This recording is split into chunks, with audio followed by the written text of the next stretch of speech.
Hello friends and welcome into the Cowboys Report. Once again, I am your host, Tom Downey. We're going to start things off with some news and rumors around your Dallas Cowboys. This might come as a surprise to you, but we're going to start with Ezekiel Elliott. And remind me, which contract offer are we on overall right now? Is this the fifth? Is this the fourth? The third? It's a new one per Mike Fisher and the guys over at 105.3. And the Cowboys offered Zeke a deal that, quote, was close to the Todd Gurley range. Here's the but that you're not going to like. That was based on the per year average, so it was around that $14.4 million range. The problem is the guaranteed money was not close enough to Todd Gurley's $45 million in total. So again, the Cowboys continue to hang out in the middle ground between Todd Gurley and Lev Bell. Again, these are the two contracts. The per year, it's not that different. You can call it, you can even round up and say $1.5 million per year, which is obviously more than it is, more like $1.25, but whatever, it's close enough there. The guaranteed money is very different. $45 million, which the Cowboys are claiming is too much, versus Lev Bell's $27.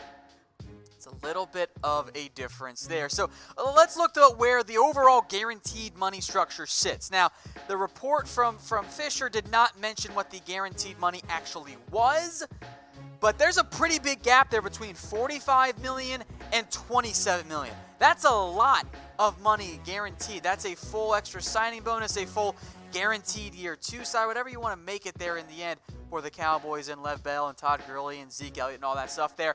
And this is also why RB contracts are tricky and difficult, because Gurley has $45 million in guaranteed money. Then it's David Johnson at 32-ish. I rounded up there for you guys. And then there are two rookie contracts, Saquon Barkley, Leonard Fournette, because they're all fully guaranteed.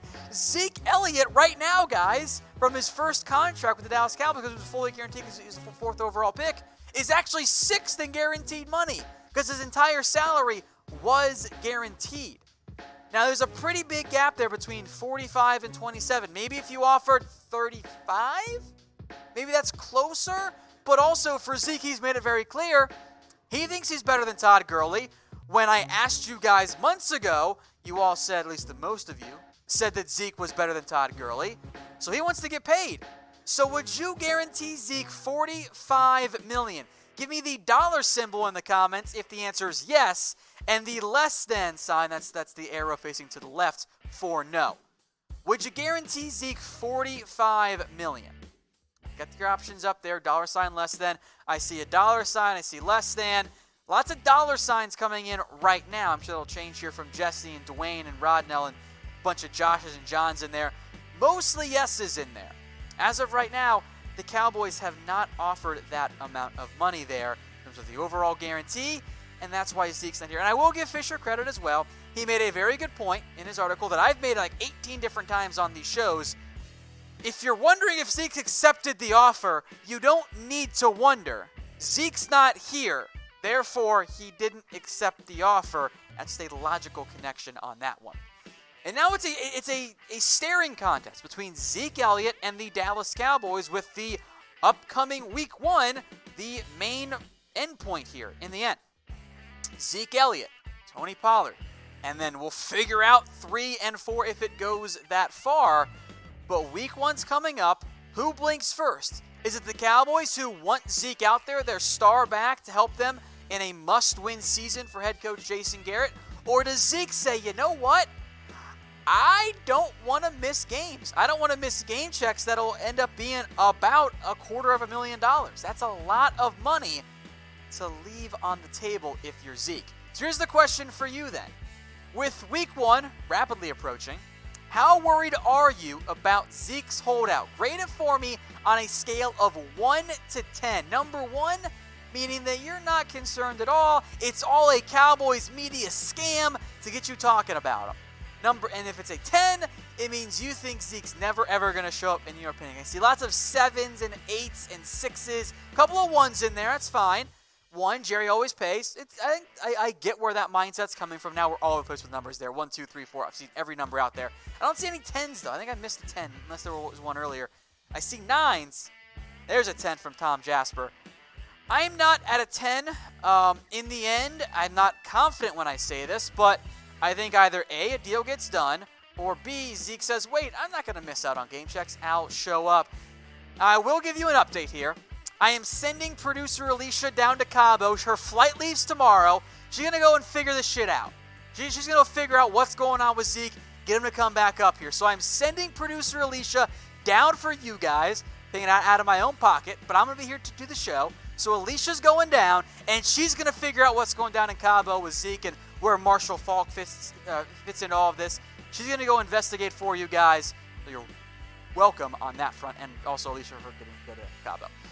Injury updates now here. Connor McGovern, and many of you have asked, where's McGovern? Has he been playing? The answer is no. He's not playing at all right now. The Cowboys are hopeful that he can do more this week, but he's coming back from that partially torn pectoral injury that he didn't have surgery for, but has not recovered yet. Now, I think there is a legitimate chance that Connor McGovern starts the year on IR. He's done some some contract drill work, but that's not much. Now, he didn't begin the year on the PUP list, so the Cowboys don't have that as an option. So they really got two options here. IR him right now and never have him play the season, which I don't think they'd actually do. Just carry him on the active roster without IRing him, or you could also get him to the active roster, then put him on IR, and then bring him back after 6 to 8 weeks, somewhere in that time frame.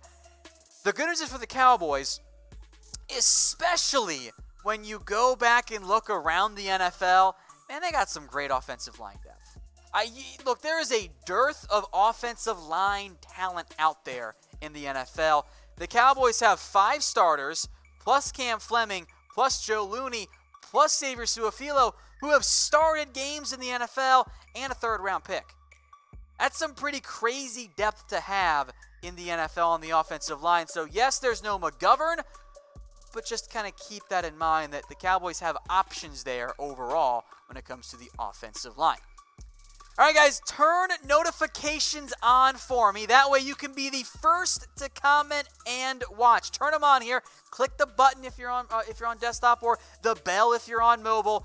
I want you guys to be the first to comment and watch. If you like seeing your comments upvoted, the best way to do it is to actually have notifications turned on. Comment instantly. I'll wait and give you guys a couple of seconds here, but make sure you guys have notifications turned on. It's important. That way, when we're live, you know. When we get a decision from Zeke on if he's going to be here week 1, we'll be live for you guys. Watch parties, highlights, all that kind of stuff. I see Kayshawn saying you already did. Thank you. Be like Kayshawn there. Hopefully I pronounced your name correctly there, my friend. But make sure you have notifications turned on.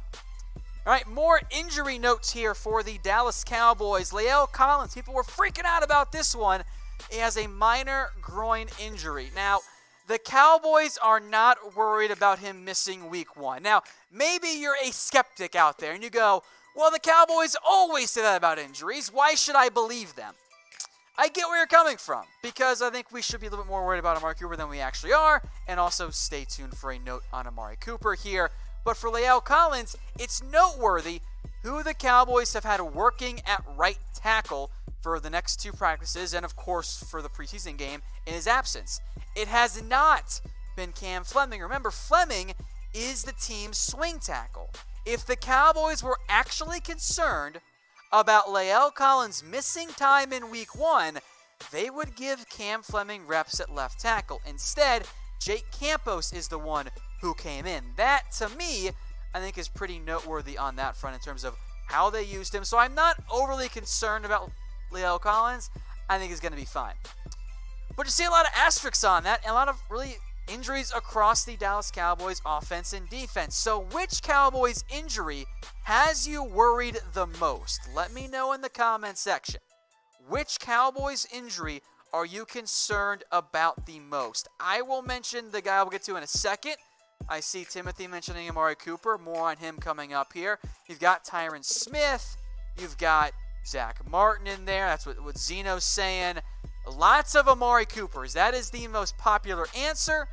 So let's give you guys what you want. Amari Cooper, that is the next up here in terms of updates.